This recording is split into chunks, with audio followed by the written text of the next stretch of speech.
This is a simple conclusion that is 100% correct. Let me elaborate.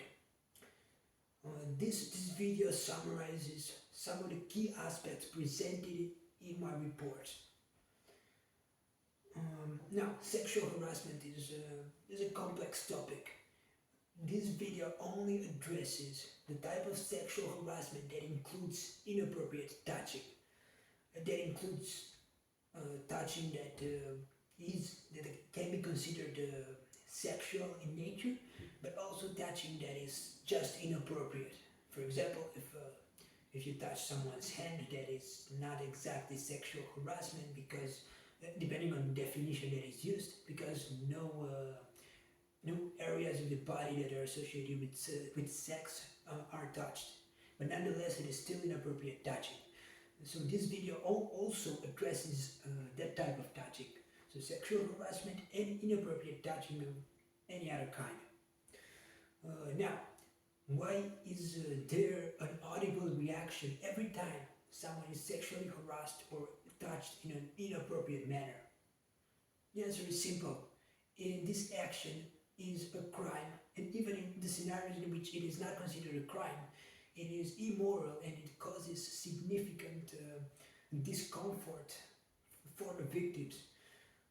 So when someone touches you and you do not like that, you feel uncomfortable, your personal space feels violated, your body feels violated. So that discomfort is guaranteed to result in some sort of reaction.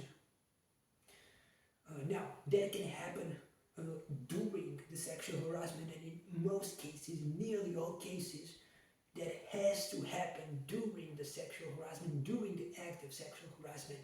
Why is that? It is basic common sense. Imagine a guy just grabs a girl's bottom. There has to be a reaction to that, right? The girl has to say something. She has to say, what are you doing? She can slap him. She has to do something. She cannot just not react, not say anything, not do anything. She just stands there. It doesn't happen. It doesn't make sense.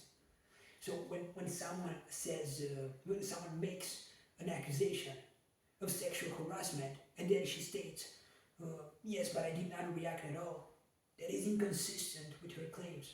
If you were sexually harassed, if you felt that discomfort, you had to react in one way or another. If you didn't, that raises a lot of red flags. Why is that? Why did you not react when you had to react? You had to say something. Even if you didn't get aggressive, you had to react to contact. You could have just said something as simple as, why did you touch me? Or I feel a little uncomfortable. Or maybe you can't address that situation. You have to address the situation in one way or another. You have to say something. You cannot just simply not talk and not do anything. Now, there are a few exceptions. So the main one consists of fearing the perpetrator. But even in that case, there has to be a reaction. So imagine this: you are a girl and you're isolated in a place with a guy, and he starts touching you. Now, you might feel uncomfortable, but decide not to confront the perpetrator because you are afraid that he is going to do something to you. So then you remain silent, or you pretend to sort of accept the behavior, even though in reality you don't accept it and you do feel uncomfortable. So in that case, that is the only situation in which this is acceptable. So it is acceptable to not react because you rightfully fear that the perpetrator will harm you if you confront him. But that happens during the act of sexual harassment. However, after the episode is completed, after the sexual harassment has already taken place, and now you're in a safe zone, so you're no longer blocked with the perpetrator in that environment, you have to react. So you didn't react during the episode of sexual harassment, but you must react afterward. You must go to the police, you must go to an authority figure, you must go to someone and tell them, I was sexually harassed, I need someone to address this act of sexual harassment. I need someone to confront the perpetrator. This is something that must be done in 100% of cases. So if you failed to address the situation while you were sexually harassed, even though that's it's not easy to do that, because even if you fear the perpetrator, you can say something that proves what is going on. And that is an audible reaction. Even if you say, I'm not available, that means something. It means that the perpetrator did something that it implies that the perpetrator wanted to do something that either something of sexual nature or flirting or something. It implies that he did something. So there is an audible reaction. If he touches you and you just talk about the weather, like nothing's going on, that proves that the touching never actually happened, because you would have had to react. You had to react to the touching. So there has to be an audible reaction of some sort. But let's say there was no audible reaction to the touching. What comes next? You must inform an authority figure. If you fail to do that, then it proves that you were not actually sexually harassed, because these are the steps that the victim of sexual harassment must take. You must confront the victim when he's sexually harassing you. You must inform an authority figure afterward in order for them to confront the perpetrator, to address the situation. If all the steps that must be taken in all scenarios by victims of sexual harassment are not taken, that means that you were not sexually harassed. Now, there are other reasons besides fearing the perpetrator. You're not fearing that the perpetrator will harm you, but you fear the consequences that can result from the perpetrator's behavior. For example, if the perpetrator is an authority figure, if you are a waitress and he's a client, or you're an employee and he's your manager, then you fear what might happen next. What if your manager fires you for standing up for yourself? So then you decide not to react to the sexual harassment. Well, that is possible, so that makes sense to some extent. There still has to be an audible reaction. So you could say something that implies that the perpetrator is touching you and that you don't like it. You have to say something. You cannot just sit there. If the manager comes next to you, or the client comes next to you, and he grabs your arm and maybe he grabs your bottom or something, and then you simply say nothing and you continue talking about whatever you were talking like nothing is happening, that is not consistent with your accusation. So if there is no audible reaction, it implies that there was no sexual harassment, and especially if you don't address it afterward. You absolutely must address the situation. You must look for a way out. Because let's say that it's an ongoing situation and you have a job and the manager is doing this every day. If you accept it and you say nothing while he's doing it, and you say nothing afterward, that means that you accept it. And that means that it's not sexual harassment, because you accept the behavior. You have to fight it. You have to do something about it. You have to go to police. You have to look for a new job. You have to address the situation. If you fail to take all the steps that are necessary to take, then you're not actually sexually harassed. You accept their behavior. So you have to react in an audible manner. So even if, let's say, someone touches your hands or your breast or something, and you move away, or you slap their hands away or something, that is still an audible reaction. You can hear that. You can hear how you say "ooh," or "leave me alone," or how you slap their hands away. There has to be a reaction of some sort that is audible. So there's always an audible reaction. Even if there is no audible reaction during the episode, there must be one afterward. If there is none, then means that you're not actually sexually harassed. So these are the main types of exceptions. So one is that there is fear of safety, that the perpetrator will harm you if you react. The other one is fear that the perpetrator will do something that affects your life negatively, so you're dependent on the perpetrator for one reason, or for one way or another. Either he's your manager, either he's a client, and you must satisfy the needs of the client, so then you must remain, you must avoid the conflict, and in doing so, you simply don't react as you should to being sexually harassed. So these are the exceptions. There's another exception that doesn't truly apply, but people will use that, and in my situation, we used it as an excuse to not exhibiting any audible reactions to the situation.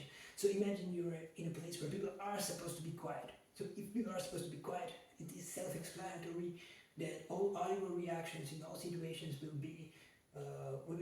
not exist, or they will exist, but they will be less audible. They will be exhibited in a quieter manner. So if you were sexually harassed in the library, it is self-explanatory that you still have to react in the exact same manner as you would anywhere else, because the local rules of the library are less important than a crime being committed in the library. So if someone enters the library with a gun and says, "I want to shoot you," or you still start screaming because the crime is taking place, you're not gonna just remain silent because the rules of the library dictate that you must not talk. That's not how basic common sense works. If someone grabs your bottom on the street or in the library, you must react. There has to be an audible reaction. You cannot claim that, yes, I would have said something, but I didn't because the library required me to stay quiet. That doesn't make any sense. And from this development from this progression of events, at one point, even if you're in the library, and let's assume that step number one is a non-audible reaction, so you were sexually harassed and you did not react because of the library rules, you would then still have to inform an authority figure in order for the act of sexual harassment to be addressed. If you fail to do this, the same concept applies. You were not actually sexually harassed. If you do not react during the sexual harassment or afterward, you were not sexually harassed. And finally, and this is very important, it has to do with this specific series of false accusations related to me. So when someone makes an accusation of sexual harassment, when someone makes an accusation of sexual harassment, that becomes reality. That becomes their reality. They say this happened. But their behavior must remain consistent with their claims. So imagine this. One guy and one girl spend the night together. Then the very next day, they meet again. And the girl and the guy talk like nothing is going on. And the girl specifically states, there is nothing going on. Everything is good. And the day after that, she goes to the police station and says, "He raped me." Is that consistent? Is her behavior consistent with her actions, with her accusations? And the answer is no. If she was raped that night, the very next day when she talked to the perpetrator, she had to say, "Yes, something is wrong. You raped me." But she said, "No, everything is okay. There's no problem." And then she went on to the police and other people to say, "I've been raped." But that doesn't make any sense. Her behavior is incriminating her and proves that the accusation is false. It is the same with any other scenario. Imagine someone punches another person in the face, and then they go to drink a couple of beers, like nothing is happening, and they're laughing and it's all good. And the day afterward, the person who supposedly got punched in the face goes to the police station and says, "Yes, event number one is I got punched in the face. Event number two, we went and did a couple of shots and we laughed and it was all good. And now I'm going to the police station because, he punched me in the face. It's a crime." Doesn't make any sense. The behavior is inconsistent with the claims. So now the same applies to sexual harassment. In my case, this applies to each and every situation.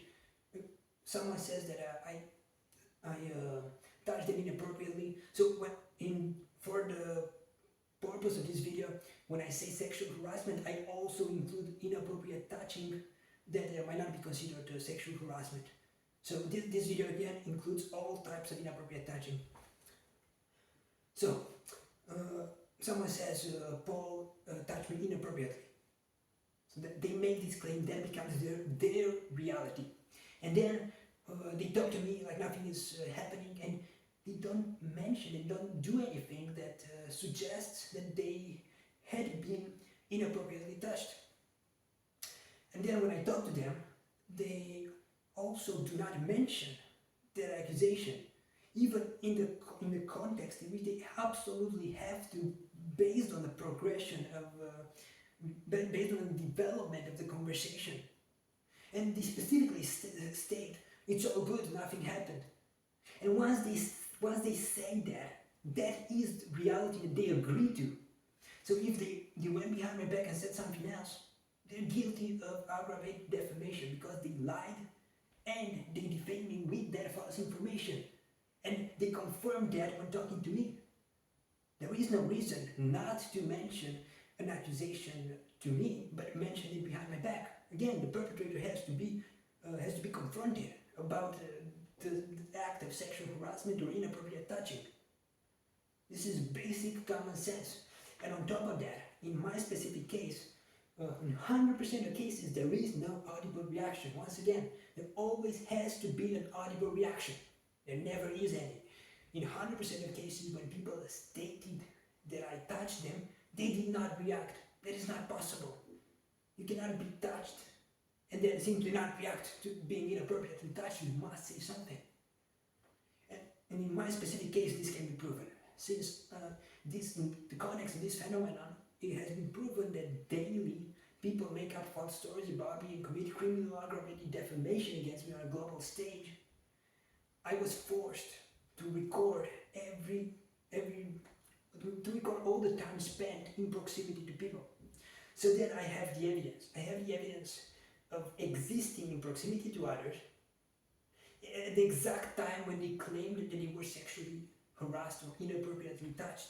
And these recordings prove that 100% of people did not react, even though they 100% had to react if they actually were sexually harassed. But none of them did, because none of them were actually sexually harassed. And then step number 2, what should their action have been? They had to talk to an authority figure. They had to talk to someone and tell them this. Paul touched me inappropriately, you must talk to him, you must confront him, you must address this immoral act. 100% of people failed to do this. No one has ever confronted me about anything. And if they claim that they did, they didn't.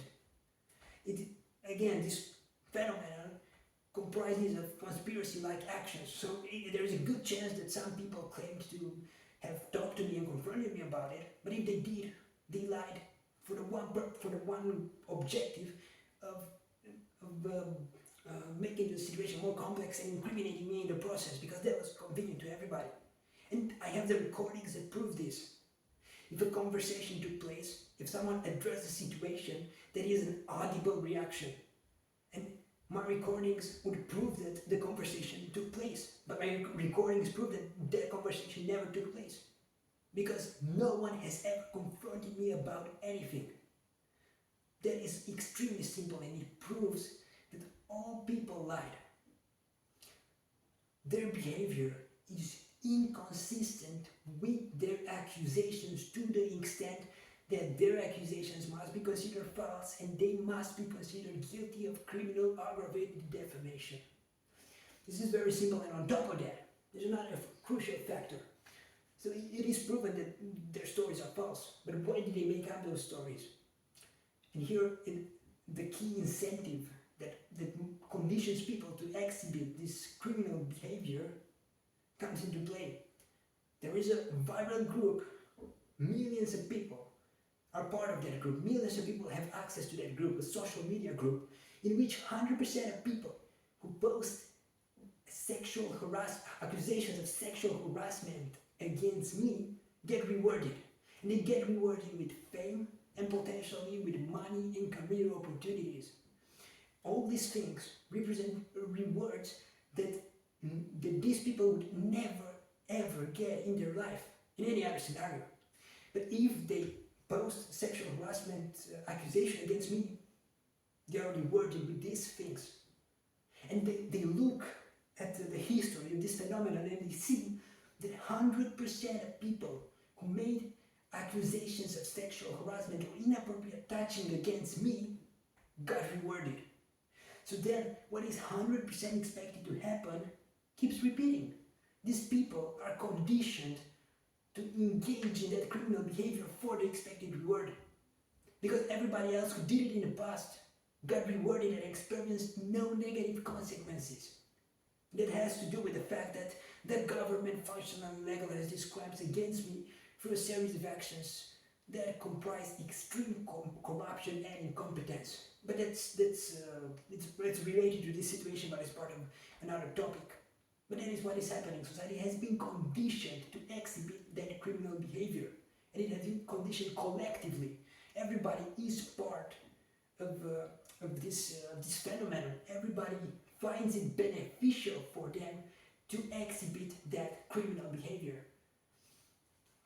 So now we are in the situations in which it has been proven already, and it can be proven in the situations in which the evidence is not yet made public, and there are many situations in which the evidence has not yet been made public, because I do not know exactly when the sexual accusations of sexual harassment were made.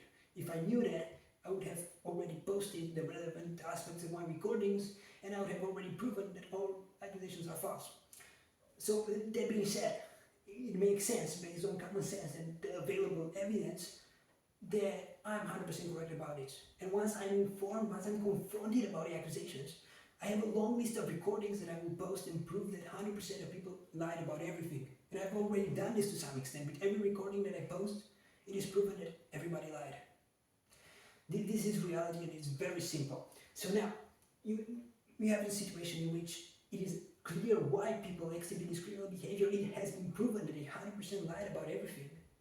But no one pays for their crimes. People are rewarded for committing this crime against me, and no one pays for it.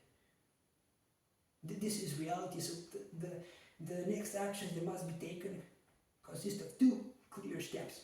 One, the crime rewards that were given to them have to be taken from them. It's called criminal asset forfeiture, because everything that they were given, fame, money, and careers, represent rewards that they would have otherwise never gotten, that they were rewarded with because of committing crimes against me.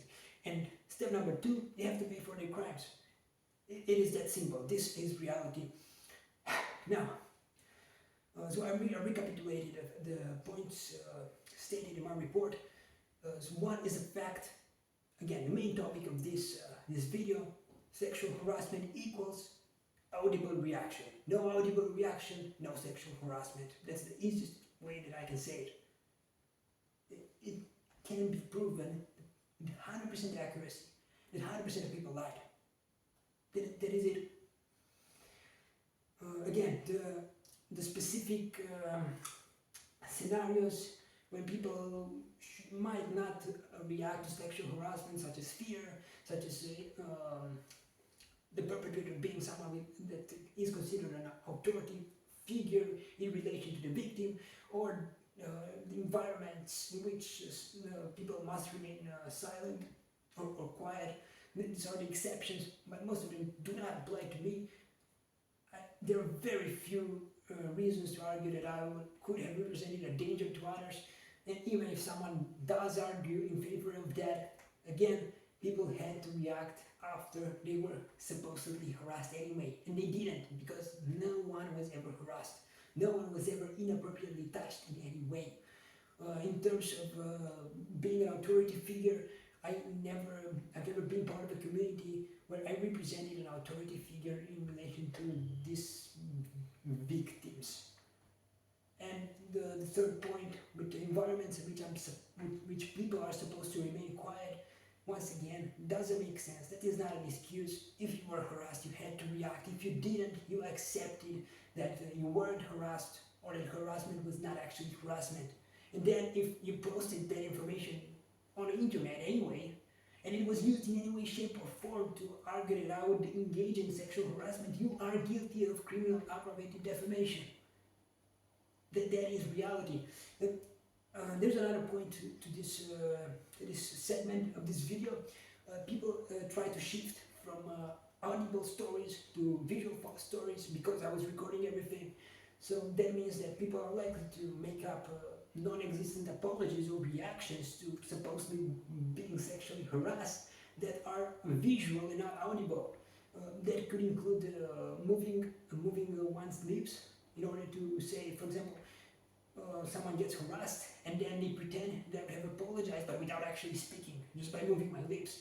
That doesn't make any sense, but it prevents me from providing the recordings and saying, look, nothing happened, because they would argue that the apology was not audible, was visual. They could say that I made the hands together gesture that is associated with apologizing or begging, and was used extensively throughout this phenomenon to make up false stories that support society's convenient delusions. So then they could say that I've made that gesture, and then that would not be heard on the recording because it is a visual type of story. But that does not apply. Even in these cases, there has to be an audible reaction at one point. No audible reaction means there was no harassment.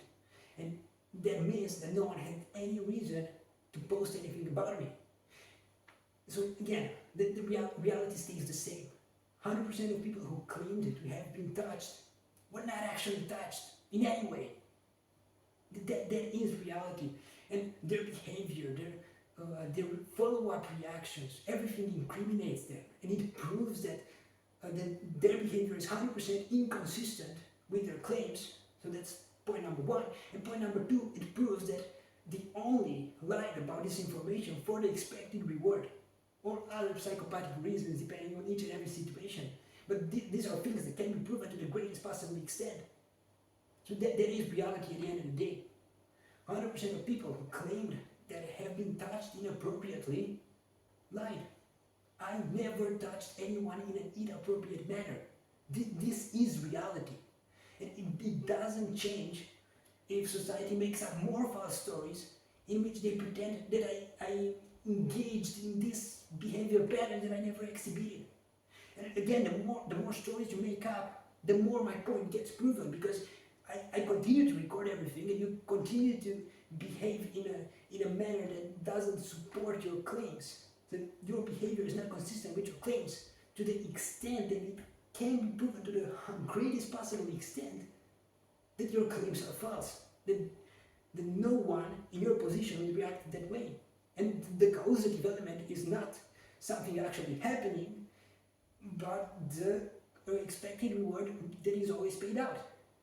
That is it. And if you go into detail in each and every situation, these things can be identified. And this applies again to each and every situation. So these accusations did not happen in a vacuum. They happen in the context of this series of interrelated crimes that all have the same causative elements. The fact that committing these crimes against me gets rewarded. So then, besides all the things that I've said, all of these stories will include specific patterns that appear in all the stories. They will include specifically the patterns of association, the patterns of presenting the same behavior patterns that are rewarded at a specific time or that match the progression and development of the storyline of society's delusional system, and so on. So these patterns will be identified in most stories or all stories, and all these specific details of each case will prove to the greatest possible extent that everybody lied.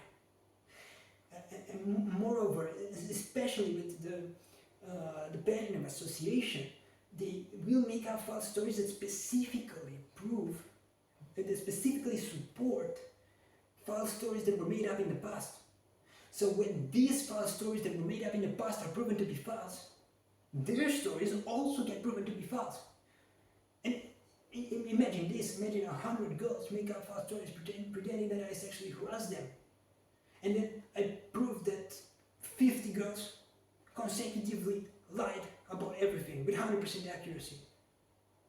And then you have the second group of 50 girls, which all made the same accusations in the exact same environment in which it was 100% expected for them to make up these accusations for the expected reward. So based on that information, you can conclude that the second group lied as well. And well, this is more complex. And again, in the context of this phenomenon, everything is interrelated to the extent that I can prove that 100% of people lied. This includes the period before I started recording anyone, because I assume false accusations of sexual harassment were made up before as well. The only difference was that I wasn't recording anything. But the psychopathic behavior and the stories were the same, and they followed the same patterns. So even if I don't have recordings that specifically address these cases, I can still prove that people lied. So at the end of the day, and again, this is very complex. The example that I gave was simplified, so that doesn't illustrate the situation perfectly. Mark my words, when everything will be analyzed in detail, everything that I state will be proven to the greatest possible extent. And in conclusion, regarding the specific aspect of this video regarding sexual harassment, so the period when I recorded all time spent in proximity to people, there is no debate. I have evidence that 100% of people lied about everything. And that is the end of the story. This is reality.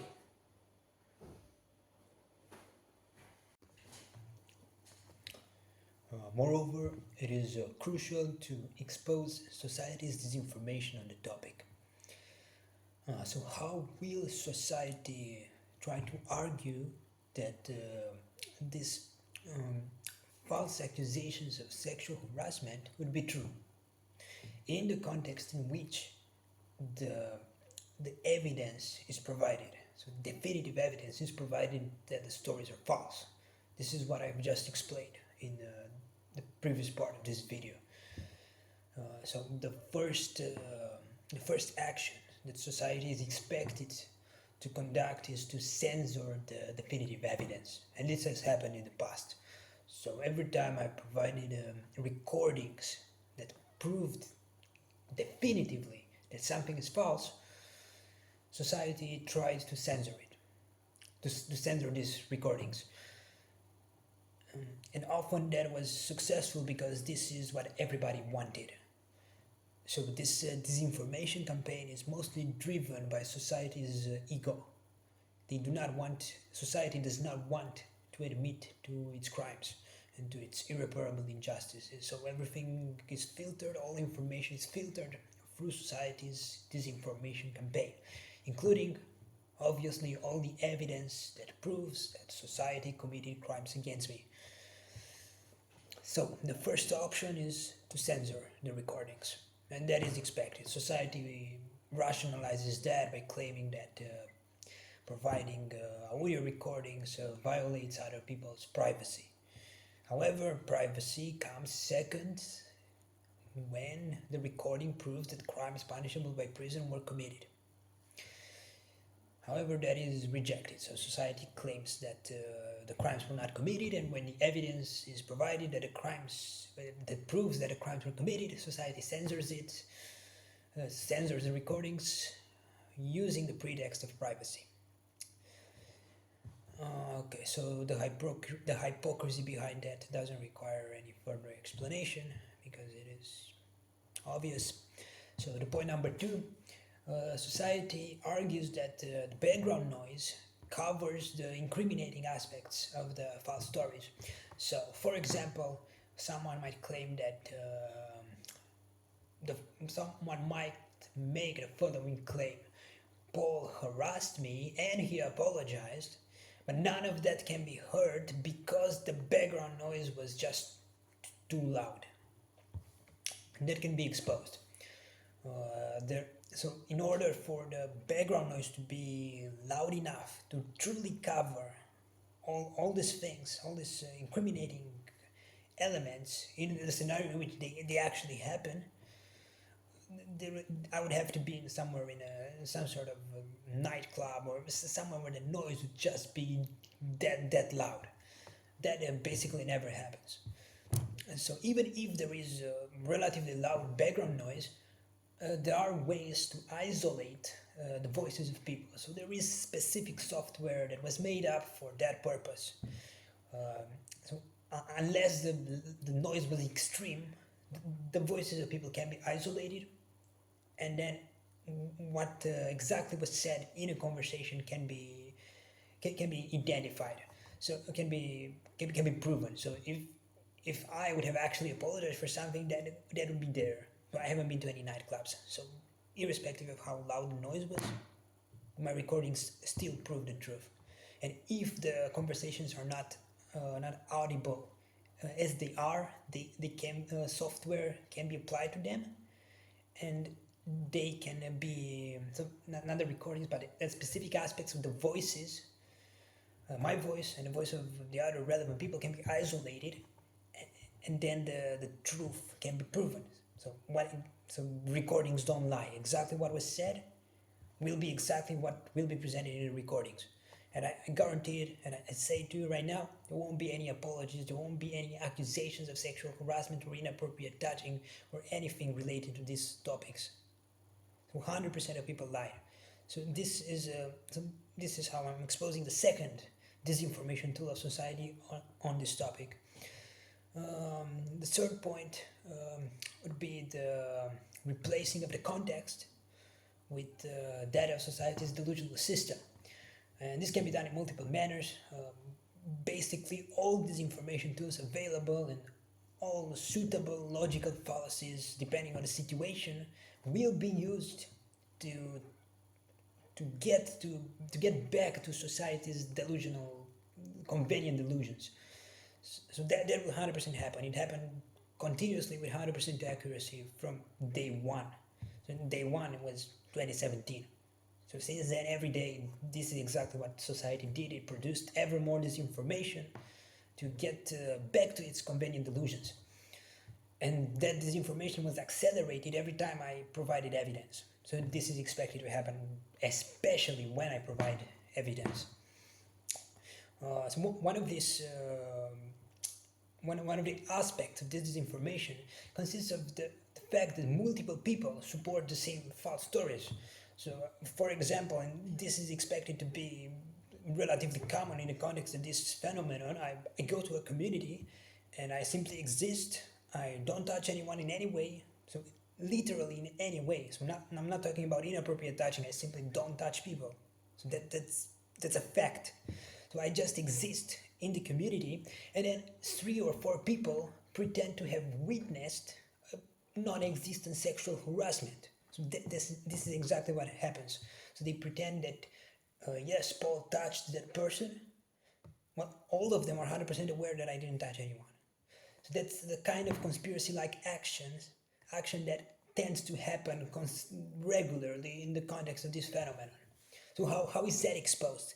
In a normal context, that requires no further evidence. If 4 different people, some of which might not even know each other that well, state that they all seen one person do something, and that person says, I didn't do it, and there's no one else supporting his version of events, reality is quite self-explanatory. But this is not a normal context. So this is the context of this inhumane phenomenon, of this inhumane social phenomenon in which it has been proven with 100% accuracy that this is exactly what society is expected to do. So based on proven science applied to this specific environment, people are expected to conspire against me in this exact manner. So then, back to the example that I explained in the main part of this video, there has to be a reaction. So picture this example. There are 5 people, I'm one of them, and one of them claims that while we were all in the same room, I punched them in the face, and the other 3 support his version of events. So they say, yes, Paul punched him at, let's say, at 12:20 on Friday. And then I provide a recording in which at 12:20 on Friday and throughout the rest of the day, no sign of punching anyone is presented. So at that exact time, the recording will show that we were talking about football, whatever, and no punch was heard. So the recording proves that no one punched anyone, because a punch would be heard. There would be a reaction. Someone would say, ow, I got punched, but no one says that. The other people will say, man, what the hell are you doing? Why are you punching him? That doesn't happen. Everybody's talking about it, everybody's talking and laughing and whatever. Right? So when you provide the recording, it proves that 100% of people lied. It proves that all 4 of them lied. The recordings don't lie. There has to be a reaction to that crime, and that reaction fails to happen 100% of the time in my situation because 100% of people lie. And this happens regularly. Every time someone lies, their behavior is inconsistent with their claims. And that applies to sexual harassment. If I grab a girl's bottom or breast or whatever, and other people witness that, they're witnesses, they see it, they have to react. But the victim doesn't react, the witnesses don't react, and they don't inform an authority figure, and when they talk to me, they act as if nothing happened. And when I confront them and ask if everything is okay, they tell me that nothing happened and everything is good. So that incriminates all of them, and you prove that all of them lied. The same concept that applies to the victim applies to the witnesses as well. There has to be a reaction. If the reaction fails to happen, the behavior is inconsistent with the accusations. And my recordings prove this. There is evidence that proves that 100% of people lied. That is that. There is nothing to debate. When someone commits a crime, there has to be a reaction. Again, you cannot punch someone in the face and then hear how the punch doesn't exist because the punch would produce a sound, but that sound doesn't exist, and the reaction to that punch, so someone would have to say something, you punched me, but they don't say that. They keep talking and laughing, and the conversation continues as usual. So it doesn't matter if one person lies or 100 people lie, the recording proves that 100% of them lie. And it is the same with sexual harassment. It doesn't matter if only the victim lies or if the victim and another 10 false witnesses make up the same false story. There has to be a reaction. When the reaction fails to happen, the recording proves that 100% of people lied. And while this differs slightly based on the situation, the concept remains true for all situations. And the more into detail you go, the more their behavior becomes illogical. And it incriminates them. This is reality.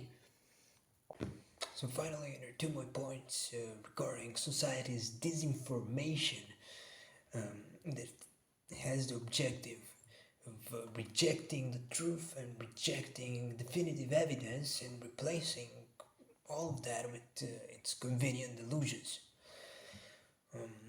One of these topics was already discussed in the main part of this video, and that consists of making up specific false stories that are visual in nature in order to support its main false stories and argue that my recordings, which are part of the definitive evidence that everybody lied, would have no value. And this was explained through an example. So let's assume that someone is harassed, they are inappropriately touched, and then they claim that I would have apologized for the action in a manner that made no noise. So two examples were given. One was moving one's lips in a manner that resembled an apology, but without any noise coming out. So that is basically someone saying that they're sorry without actually saying it. They just move their lips. And the second example that was given was a hands together gesture that is done when someone is praying, when they're apologizing, or when they're begging for something. And that gesture was used extensively throughout this phenomenon in order to produce a lot of disinformation that supported society's convenient delusions. Now, these things are expected to be used at an increased rate because they are visual. So when I present my recordings, people can point out that these things do not require any sort of audible elements, so they can pretend that those behavioral patterns were exhibited, while in fact I never exhibited these behavioral patterns. That being said, in all scenarios, people continue to incriminate themselves.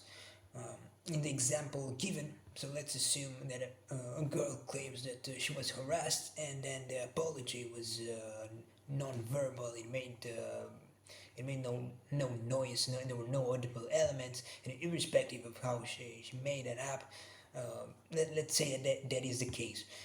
If uh, that person was truly sexually harassed or touched inappropriately, there had to be a follow-up action, and that action had to contain audible elements.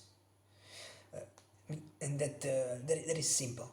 If someone touches you, it is an accident, and they say sorry for it, and they do so in in a manner that doesn't produce any noise, and there is no follow-up action, that implies that the victim accepted that this was an accident. And if the victim accepted that, it means that there was no sexual harassment, there was no inappropriate touching, there was random touching as a result of an accident, and the victim accepts that by not reacting further. So if sexual harassment or inappropriate touching was ever conducted, the victim had to react later on. They had, even if they somehow, for whatever reason, decided not to react on the spot when the act of inappropriate touching took place, the victim still has to react later on. So they had to either confront the perpetrator or inform an authority figure, and otherwise, the victim doesn't have the right to claim that they were touched inappropriately, because they already accepted through their behavior that they were not touched inappropriately. On the contrary, they were touched by accident, and they agreed to that. And they did that by not reacting further. So if they go on the internet and they state, Paul harassed me or Paul touched me in an inappropriate manner, they are purposely committing criminal aggravated defamation, since their actions are not consistent with their claims. This has already been explained. So the actions incriminate them. But there is no reason to mention that Paul accidentally touched you and then everybody moved on with their lives. If you say that, you imply that it was more than just an accidental touch. So then you imply that Paul purposely touched you in order to support that Paul would engage in that sort of behavior, and therefore you are committing criminal aggravated defamation, because your actions provide a different story. Your actions simply state, Paul accidentally touched me and I took no further action, because that is the truth. If the touch wouldn't have been accidental, or if it would have been an inappropriate touch, that person had to react afterward. If not on the spot, then afterward. The person had to inform an authority figure, they had to confront me, they had to do something. They didn't. They accepted that nothing happened. And now this is going to be subjected to even more disinformation, and people would argue that a touch existed. Well, here is reality. There was no touch in any of the cases. So 100% of people who claimed that I touched them in any way lied. And no one had any reason to mention me, ever. So when they made that claim, they committed criminal aggravated defamation. And this is what the concept that I just explained, and what I can prove using my recordings, represents just part of the evidence.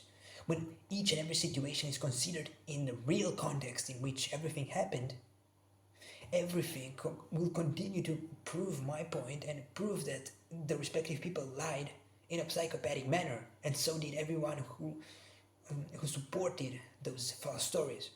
And this will happen to the extent that 100% of stories must be considered 100% false. And not because I say so, but because the evidence proves it. Now, the fifth aspect of society's disinformation consists of arguing that the respective people stated the truth about other things that are controversial, so therefore they must state the truth about this as well. However, this is as wrong as it can possibly be. Most people do not stop at one false story. So most of the people who claim that I touched them are very likely to have made up other false stories as well. So society would argue that the other stories are true, and therefore this has to be true as well. But in reality, everything else is also false, and this is also false. So the rest of the stories are extremely likely to contain things that are 100% audible, and therefore are proven to be 100% false using my recordings. Society, like I said, is censored they censor these recordings when they have no other choice. But the fact remains that these recordings will prove that the respective people lied about all the other things, and that they nearly certainly lied about the inappropriate touching as well. So therefore, this strongly suggests that they lied about everything. So let's say this one story, one person makes up 4 false stories. One of them is an inappropriate touching type of false story, and the other 3 are stories that present clear audible elements. Then when I present my recordings, the recordings prove that 3 out of 4 stories are 100% false, and there is no way to debate that. There's no reason to debate that because this is absolute. And then the same recording proves that the behavior of that person was completely inconsistent with someone who would have actually been touched inappropriately, to the extent that that story must also be considered 100% false. And then when you look at it from the big picture, you see that there is this person who exhibited complete psychopathic behavior, made up 3 out of false stories in a manner that is simply despicable, and it proves that that person had a psychopathic intent. And then you see that the same applies to the inappropriate touching story, because you look at the story and you see that they're the same patterns, they're the same behavior behind the incentive is the same. They use this story to receive attention, and they expect a reward, and is also always paid out, and they reacted to it in a psychopathic manner. And you look at their behavior, and again, what I've just mentioned, you see that their behavior is completely inconsistent with their claims. And when you analyze all that, you see that everybody lied about 100% of things. So if they lie about 3 out of 4 stories, it is expected that they lied about a 4th story as well. It proves that the psychopathic intent was there. And then again, like I said before, when everything is taken into the real context in which things happened, it can be proven, irrespective of the other false stories, that the inappropriate touching type of false story is 100% false, even though there is no video footage which shows how the touching never happened. So this is absolute.